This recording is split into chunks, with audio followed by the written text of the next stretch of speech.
We start today with an incredible development. Donald Trump, the failed former president, wannabe future president, has been disqualified, kicked off of a second state's primary ballot for his role inciting an insurrection in violation of Section 3 of the 14th Amendment to the Constitution. It is now Maine, even as we now have a stay of the decision from Colorado. It is now Maine that has said he is out. And as significant and important as this news is, it also will play no direct role in determining who becomes president because, number one, this is for the primary. And number two, Republicans don't count on the state of Maine to become presidents of the United States. But this could be only the beginning. Let's discuss what took place. Washington Post. Donald Trump removed from Maine primary ballot by Secretary of State. Maine barred Donald Trump from the primary ballot Thursday yesterday, becoming the second state to block the former president from running again because of his actions before and during the January 6, 2021 attack on the U.S. Capitol. The decision was made by the Maine Secretary of State, Shenna Bellows, a Democrat. Oh, no. Sure to be appealed. Republicans saying this is autocracy. This is fascism. By the way, they say nothing about Trump saying, I will be a dictator, but this is fascism. It cannot stand. The Colorado Supreme Court last week, the article goes on, found Trump could not appear on the ballot in that state under a part of the U.S. Constitution that prevents insurrectionists from holding office. Colorado Republican Party asked the Supreme Court to review the case, which could resolve for all states whether Trump can run again.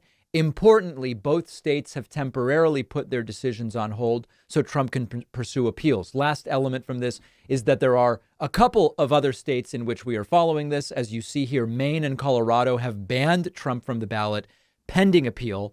Oregon has a case pending, and Minnesota and Michigan. Remember, in Michigan, there were massive dumps in the middle of the night of ballots, by the way, is what Trump wants to say. There were challenges that failed, and Trump will remain on the ballot there. So a few different important things to talk about here. First and foremost, is this the best way to defeat Trump? Of course not. But this is sort of like when people say, well, should there be a prosecution of Trump or not based on how it will look? And the question is, what does the rule of law say? What does due process say? What do words mean? And here, if indeed Trump violated that third section of the 14th Amendment, then it really isn't up to us to say, what's the political calculation? It's let's match up the actions and the facts to what the Constitution says. Republicans should be the first people to say, and we on the left should agree, it is not for us to pick and choose when to apply the Constitution. If these right-wingers really see the Constitution as a pseudo-sacred text at whose altar they pray, then it's not, well, in this. The question is, did what Trump did violate that third section? And an honest analysis, to me, says that it did. The second aspect of this that follows is that they like to say this isn't due process. Trump hasn't been found guilty of this in a court of law. That doesn't actually matter. And what I mean is not that it doesn't matter to me. What I mean is that that third section does not require that the individual who insurrected be found criminally liable. And it's not about giving or denying due process to anyone. It's simply that this is a matter outside of that. If you did the thing it says, then you can't hold office. Colorado has made a decision as to what that means. Maine has made a decision as to what that means. And then that gets us to the third question, which is that in order to become the president of the United States, you need 270 electoral votes. What we are talking about here is Trump not being on two primary ballots. And so mathematically speaking, not being on the ballot in Michigan and Maine and Colorado won't prevent Trump from being the nominee. And secondly, if we imagine that Trump is the nominee, but we get to November of 2024, which is now like 10 months away, if you can believe it. We get there and Trump's not allowed on the ballot in Maine and Colorado. That also will not deny Trump the 270 electoral votes, because his path to 270 goes through states like Florida and Pennsylvania and Georgia, Arizona, etc. Colorado, Oregon, Maine, these are not factors.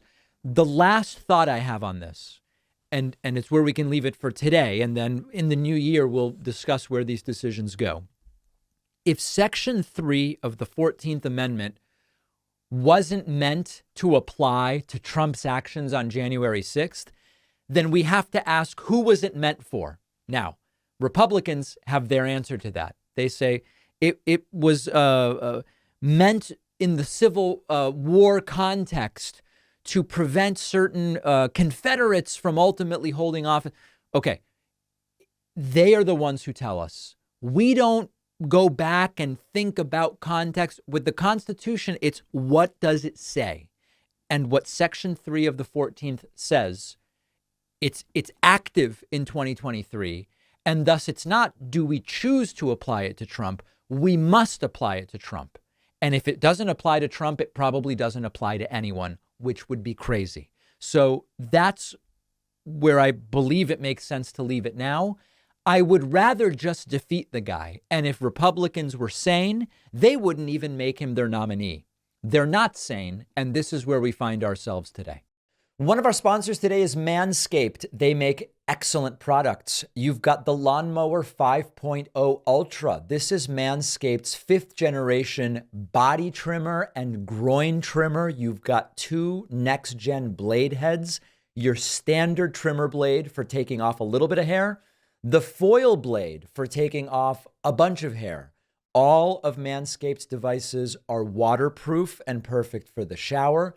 You'll also want to pick up Manscaped's Crop Soother Aftershave Lotion and Crop Preserver Anti-Chafe Deodorant. Whether you're shopping for yourself, maybe there's a guy in your life, Manscaped offers the perfect bundle with everything. The Performance Package 5.0 Ultra includes the Lawnmower 5.0 Ultra Groin Trimmer, the Weed Whacker 2.0 Ear and Nose Trimmer, Manscaped's liquid formulations, and 2 free gifts, Manscaped's Boxers 2.0 premium underwear with moisture wicking technology, and the Shed 2.0 toiletry bag. I have all of this stuff at home. Get 20% off and free shipping with the code PACMAN at manscaped.com. The link is down below.